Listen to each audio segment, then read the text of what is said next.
Good evening, everyone. Hope you are doing well. Merry Christmas and Happy New Year in advance. So, I was thinking, what shall I bring in this episode as a gift for you?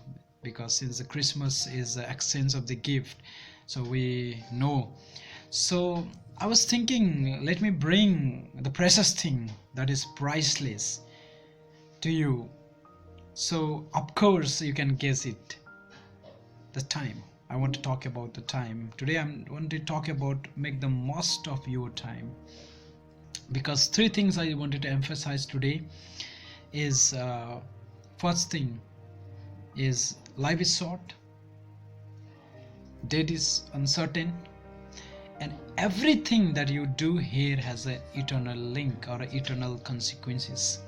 So we are living in the world which is radical and rapidly changing, and we are too much occupied with so many things around us. We are engaged in so many things. Sometimes we do not have the time to spend with the families and our friends, or we cannot give time to ourselves. And we are too much busy in the virtual world, so-called the social media, WhatsApp, Facebook, YouTube, Instagram, so and so. So we are too much busy, and human beings are too much occupied and engaged and busy ever since the creations of this world. A.W. Tozer says, God dwells in eternity, but time dwells in the Lord. So when Jesus says in the John chapter 8 verses 58, he says that I assuredly say to you, before Abraham was, I am. So it is not only, he's not only affirming or claiming his deity there, affirming the deity of Christ, but it says that he is not bound with the time and space. So he is truly the eternal God, which we call the Alpha and the Omega, the beginning and the end, the first and the last. As the Christmas is approaching, we can see the birth of Christ perfectly in the time.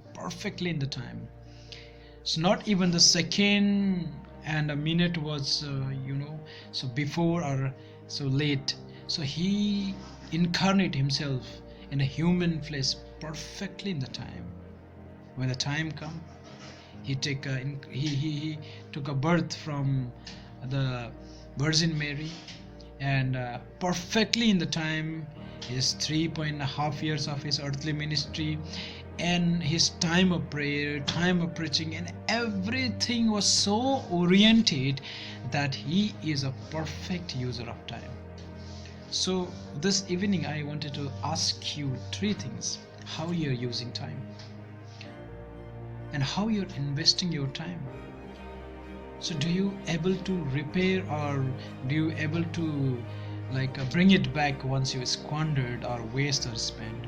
My friends, I think this is priceless commodity, priceless gift God has given to us. Ephesians says that make the most of the time because the days are evil. And the psalmist encourages us in Psalms 19:12 that Lord, teach us to number our day so that we may gain the heart of wisdom. So my friends, I wanted to encourage you. There is a time allotment that is given to us, and there is the certain goal that God has, the purpose that God has set for us. So the time allotment is one side and the goal is on another side. If we cross that time allotment, then we may not accomplish the goal. Once you squandered it, once you waste it, once you spend it, it's never going to come back again, and your work and goal will be overloaded. But once you invest it, that will bring the fruit. So what is your new year resolutions for this year? My friends, if you have not made the new year, if you have not already come up with any new year resolution, I want to keep this time as your new year resolutions. Again, I'm emphasizing, life is short, date is uncertain, and everything you do has an eternal link, obviously. So this is the great message spoken by Sir Jonathan Edward, and I'm just reaffirming, and I'm just speaking that message as a gift from my side.